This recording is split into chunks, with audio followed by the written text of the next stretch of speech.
Assalamualaikum warahmatullahi wabarakatuh. Hari ini kita bahas lagi soal prediksi tes kemampuan akademik bahasa Inggris. Ini seri soal kedua. Untuk soalnya bisa kalian download di deskripsi, ada di situ. Ibu taruh linknya, tinggal download aja biar lebih mudah kalian baca teksnya gitu. Oke, seperti yang sudah kalian tahu dari praktek-praktek pembahasan soal sebelumnya, begitu ketemu soal kita langsung baca aja soalnya, jangan dulu ke teks, oke? Itu bisa menghemat waktu 1-2 menit, lumayan lah ya, bisa kalian pakai untuk mengerjakan soal yang lain gitu. Jadi kalian tidak akan terburu-buru jadinya. Oke, kita langsung lihat aja ke soal. Oke, soal nomor pertama, what is the purpose of the text? Kalau begitu kalian melihat soal tipe seperti ini, kalian harus yang pertama kali harus kalian ingat teksnya jenis apa. Apakah itu argumentative text, descriptive text, procedural text, recount, naratif atau apa. Karena teks yang jenis teks itu menentukan tujuan dari teks tersebut dibuat. Contoh, kalau naratif itu tujuannya untuk entertain, menghibur pembaca. Sedangkan untuk argumentatif teks berjenis hortatory itu tujuannya untuk persuade atau mengajak pembaca gitu agar setuju pada opini tertentu. Kalau teksnya recount hanya mengingat runtutan atau rangkaian cerita, rangkaian cerita ya, rangkaian peristiwa. Sedangkan satunya lagi procedural text itu artinya memberitahukan langkah-langkah bagaimana melakukan sesuatu, membuat sesuatu. Jadi balik lagi, hal pertama yang harus diingat adalah jenis teksnya apa, karena itu menentukan tujuan dari teksnya tersebut. Nah, kita lihat di sini. Baru nih ke teks. Dari awal aja. Echidnas from the family Tachyglosidae are egg-laying mammals found in Australia.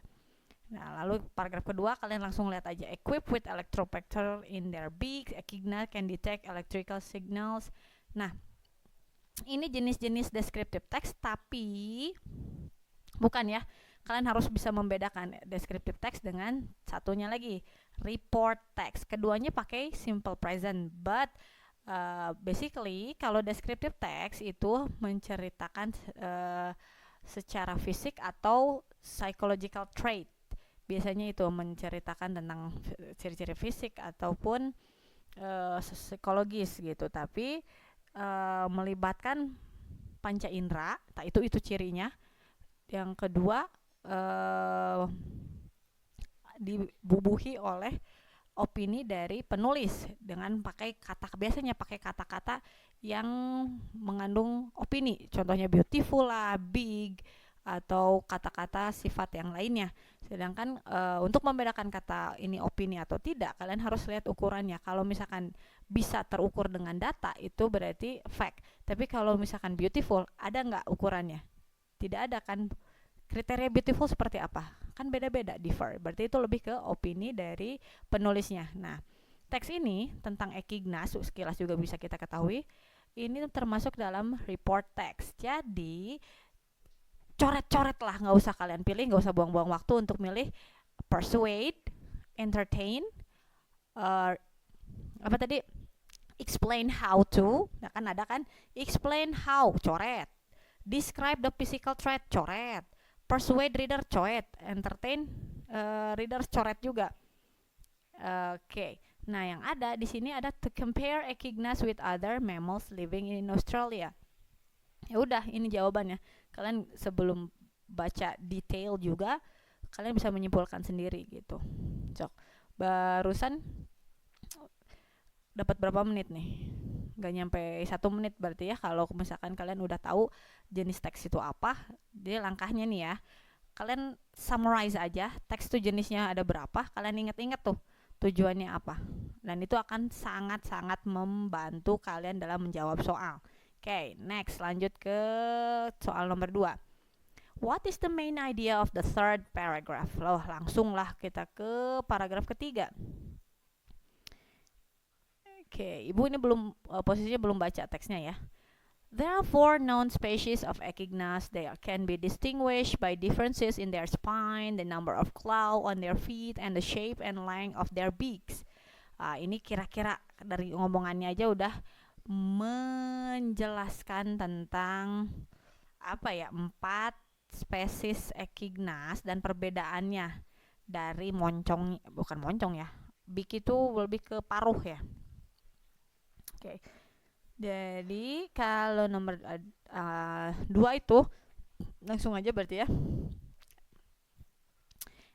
Echidnas are covered in thick fur in cold regions. Enggak, masa cuman ngomongin satu. Echidnas are protected from predators by their spine. Spine tuh duri ya. Tapi tadi nggak ngomongin itu. Echidnas dig deep burrow to trick and trap their prey. Echidna consists of 4. Nah, ini jawabannya. Udah.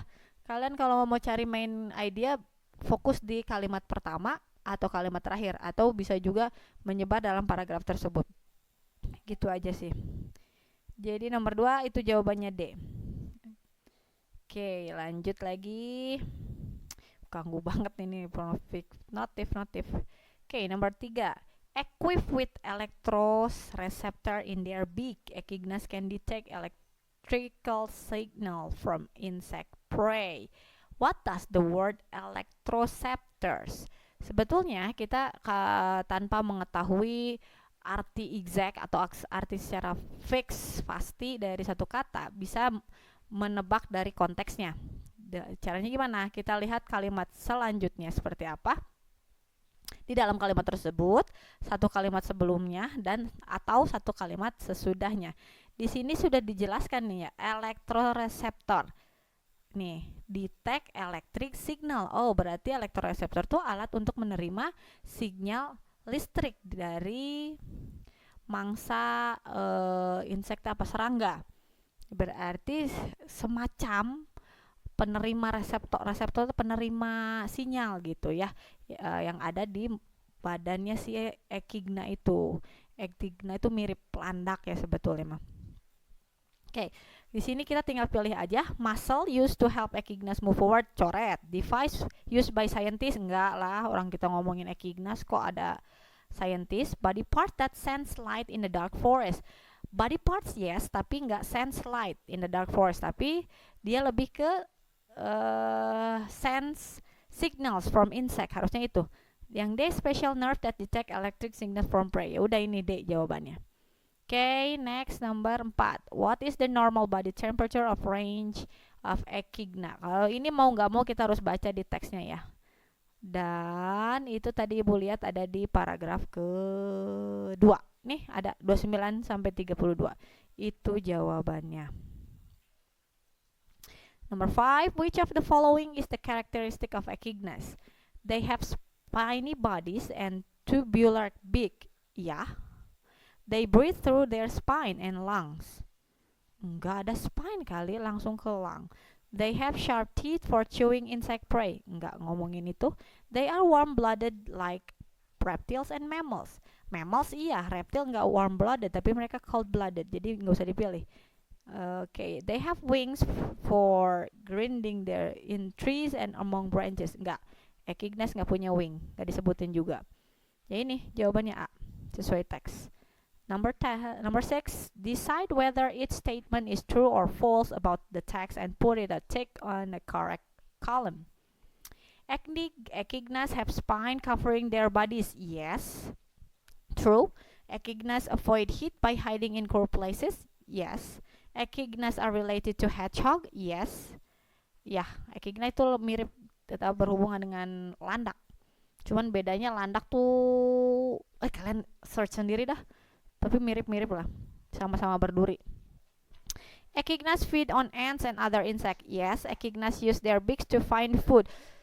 Iya, iya juga. Ini lagi ini, ntar dulu tuh. Ya. Oke, sekarang lanjut ke teks selanjutnya. Nomor 7 untuk 7 sampai 12. Oke, what is the main topic of the text? Ini coba kita lihat. Buat teks yang seperti ini, sekilas bisa kalian ketahui ini teksnya apa?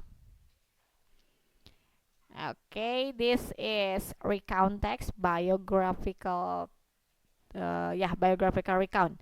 Ini biografi, di konteks jenisnya biografi ya. Tentang siapa? Nikki Zevanya. Udah di situ. Tujuan untuk biografi to tell, bisa to tell di situ ya. Nanti adalah di soal selanjutnya. Kita fokus aja. What is the main topic of the text? The history of coach ya, enggak ngomong itu. Nikki Zevanya career and achievement worldwide. Ditandain dulu. The growth of R&B nggak ngomongin itu. The music industry development nggak ngomongin itu. The method in writing and producing song effectively nggak. Tapi fokusnya adalah di Nikki Zevanya. B jawabannya. Oke, nomor 8. How is Nikki Zevanya's signature style described?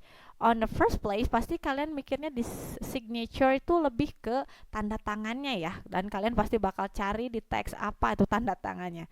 Tapi ini bukan itu ya. Signature di situ maksudnya keahlian utama, main ability itu, main advantage juga bisa dibilang gitu ya, keahlian yang positif, yang paling positif gitu dari Nikki Zevanya itu apa gayanya.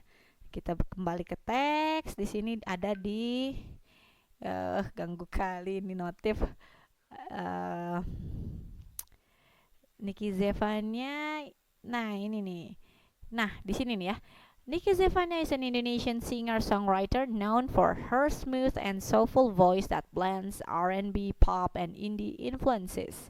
Nah, inilah signature-nya itu yang dia jual tuh apa? Smooth and soulful voice that blends R&B. Itu jawabannya. Ada nggak? Purely pop music with catchy? Enggak ngomong itu. Aggressive rock? Enggak. Loud and energetic? No. Smooth and soulful voice? D. The answer is D. Okay, next. What kind of music Nikki mainly create? Tadi apa? R&B, pop, and indie with heartfelt? Yah, itu langsung ya. Tadi udah ada di teks. Her success helped elevate Asian artists on the world stage. Kalian kalau nggak tahu elevate itu apa, ini tipsnya. Jika di option itu ada dua pilihan yang similar atau sinonim, sama lah ya, mirip-mirip, gak usah dipilih. Karena itu hanya buat menemuin option aja, jebakan. Jadi kita kalau lihat ini yang mirip-mirip gak usah dipilih. Oke. Upraise sama enhance. Enhance meningkatkan. Upraise meningkatkan juga. Ini gak usah dipilih ya. C sama E gak usah dipilih. Captivate itu menangkap perhatian, memukau gitu. Bukan, jadinya trigger itu memantik. Jadi gak usah juga. Jadi jawabannya udah lift, mengangkat. B. Nomor 11. What can be concluded about Nikki from the text? Coba, itu perjalanannya ya si Nikki, ini ceritanya Nikki. She only performs in Indonesia locally? No. She stopped making music after 2017? No. She is famously mainly for electronic music? No. She inspire youth worldwide with music? Yes, itu jawabannya. Cari yang general kalau untuk conclusion. She prefers traditional Indonesian music? Not really.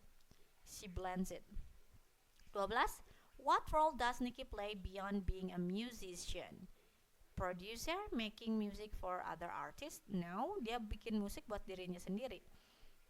Lalu B, organizer of music festival Indonesia? No. Activist focusing on environment? Gak ngomongin environment sama sekali. Fashion designer working in the music industry? No. Cultural ambassador promoting Indonesia globally? Yes. Jadi dia mempromosikan Indonesia secara global. Ya betul, karena kan dia main kemana-mana tuh promoting Indonesia. Oke. Next 13 to 18. Kita sampai sini dulu paling ya, habis ini. Langsung aja ke soal. What is the social function of the text? Again nih, social function lagi yang ditanya. Ini jenisnya teks apa? Plastic surgery can enhance appearance bla bla bla.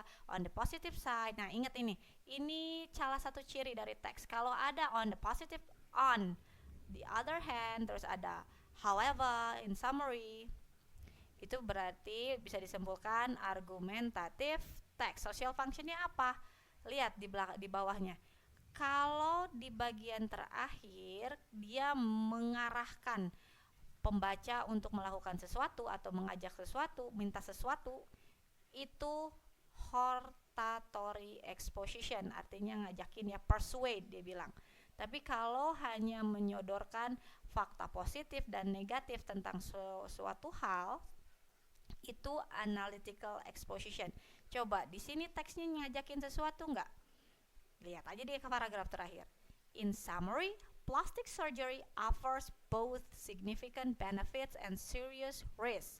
While it can improve self-confidence and address medical concerns, it also involves financial costs, potential complication, and emotional consideration. Anyone considering surgery should carefully evaluate their motivation and maintain realistic expectation about the result. Di sini jelas ada suggestion, ada pakai should, berarti masuk ke hortatory exposition. Kalau ada jawabannya yang benar harus persuade. Jadi selain dari persuade nggak usah dipilih. Oke. Nah, udah ini jawabannya E. To persuade people to avoid for tapi nggak juga. Di sini for any reason ya, cari dulu. To entertain nggak mungkin. To explain procedure nggak. To show the pros and cons ya. To inform readers about plastic surgery in general no. Harusnya persuade ya. Tapi di sini avoid. Salahnya tuh di sini avoid. Nah, yang paling make sense ada di sini. To show the pros and cons of plastic surgery. Gitu. Ada ininya tapinya ya. Okay, next 14. What is the last paragraph called? Di bawahnya juga ada in summary, ya conclusion. Udah ini. But nomor 15, but also to restore function and normalcy after injuries, illness, or congenital issues. What is the synonym of congenital? Congenital kita nggak tahu ceritanya. Ya, ini kan genital berarti it has something to do with genital ya, itu. Berarti ya kata yang berhubungan dengan genital apa? Inborn.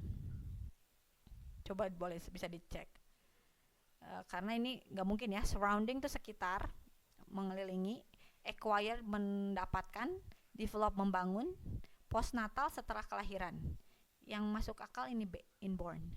Coba dicek, itu jawabannya. 16. How does plastic surgery offer psychological benefits? Nah, keuntungannya ya. Oke, kita lihat dari apa? Ini kalimat, nah ini tips kedua dari yang udah Ibu ajarkan di pembahasan sebelumnya. Lihat di soal, kata kuncinya apa? Di sini mintanya apa? Benefits ini, keuntungan ya. Keuntungan berarti sesuatu yang positif. Kalau nemu option yang negatif, nggak usah dipilih. Nah, coba kita lihat ya, cari yang positif aja. It corrects physical abnormalities. Yes, benar, tapi tandain dulu. It helps change body shape and height. Ya, benar juga, itu positif. It accelerates the recovery from physical pain. Ya, ini positif juga. It significantly reduce visible scar on the skin. Ya, it helps improve skin tone for a better appearance. Ini semuanya benar. Psychological benefit. Berarti lebih ke psikologisnya ya. Physical enggak, help change body shape enggak, accelerate the recovery from physical pain. Ini meningkatkan penyembuhan dari luka fisik ya. Kalau tadi di teksnya juga Ibu udah baca ada karena feeling better gitu ya, si itunya lebih pede, mungkin lebih nggak trauma, mengurangi trauma, jadi healing ke physical recovery-nya cepat di situ. Jawabannya C. Which of the following is a benefit of plastic surgery? Ini benefit, cari yang positif. Kalau negatif gak usah dipilih. Improve person financial status, nggak masuk akal, nggak usah. It shorten recovery period after surgery, nggak juga. It improves speech and eating abilities, bisa juga. It further pride free, nggak nyambung ke situ. It prevent a person from future disease, nggak nyambung ke situ. Tadi adanya kan tadi di atas di teksnya itu ngebahas soal ini nih. Itu tuh apa sih? Bibir sumbing. Nah, dibahas di sini ada tentang bibir sumbing. Jadi mana sih?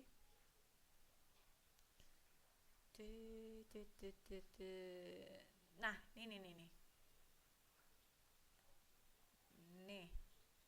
For instance, a tummy tuck can create flatter, more toned abdomen while nah ini nih. Reconstructive surgery like cleft palate repair can significantly improve speech and eating abilities. Nah ini cleft palate itu sumbingnya kita. Nah kalau dibetulin gitu, dioperasi, jadi pelafalan orang itu lebih jelas. Terus dia bisa makan lebih baik juga. Kalian gak usah dibayangin gimana ya, tapi yang jelas it can help them to pronounce better gitu. Udah itu, jadi jawabannya adalah C, nomor 17. Terakhir nomor 18 untuk sesi ini. What can be inferred about the harmful effect of plastic surgery from the text? Harmful berarti negatif, yang positif gak usah dipilih. They always result in serious permanent damage to the body. Gak selalu ya. Always kan ingat nih, dia ngomongnya selalu, gak selalu, kadang-kadang gitu, ada aja kalau yang lagi sial. They mostly occur in older patient due to weaker immune. Mostly ya bisa. They may include both physical and physical complication, emotional consequence. Ya ini jawabannya tadi ada di teks bagian terakhir. Ini. In summary, offer both significant benefit and serious risk. While it can improve self-confidence and address medical concern, it also involve financial cost, potential complication, and emotional consideration. Ada yang sampai ini di atasnya ya, undergoing multiple procedure that can lead to unnatural appearance deh. Ke ini unhealthy obsession with cosmetic enhancement. Jadi pas di ketagihan di operasi plastik tuh, kayak artis-artis tuh banyak banget kan. Nah itu karena salah satu side effect dari plastic surgery. Jadi terobsesi gitu, pengen perfect kayak boneka Barbie. Oke, itu jawabannya ya. Ini jawabannya. Oke, I think that's all for today's session. Nanti kita ketemu lagi ya buat bahas nomor 19 sampai 24. Oke, assalamualaikum.